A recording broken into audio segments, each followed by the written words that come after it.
Jizzaxda 30 ming dollardan ko'proq pul ishlab topgan 18 yoshli bola 2 yilga qamaldi. Sababi u bu mablag'larni noqonuniy kripto ayirboshlash yo'li bilan qo'lga kiritgan deyilmoqda. Jizzax shahri Obod mahallasida yashovchi 2007-yilda tug'ilgan fuqaro noqonuniy kripto aktivlar bilan shug'ullanib 300 milliondan ortiq pul aylantirganligi ma'lum bo'ldi. Uning ishi bugun sud zalida.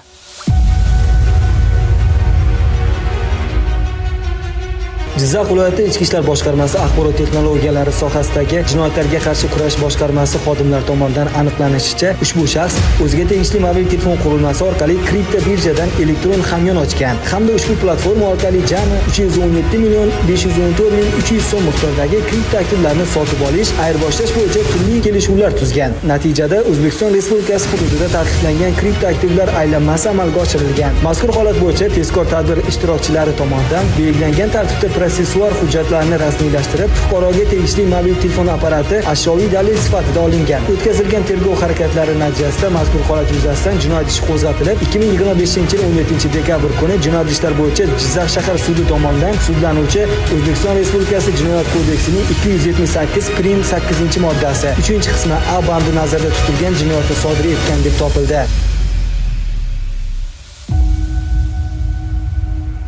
Ortimdagi daraxt hech qanaqa qurib qolganligi yo'q. Bu shunchaki o'zini bahorini kutyapti, ya'ni gullash vaqtini. Aynan shu daraxt kabi endi gullaydigan yoshga yetib kelgan bir yigit bugun panjara ortida. Unutmang, qonun ustuvor yurtimizda jazo muqarrar. Hech bir xato javobsiz qolmaydi. Tuloboboy Sulaymon Quvondiqov, Jizzax.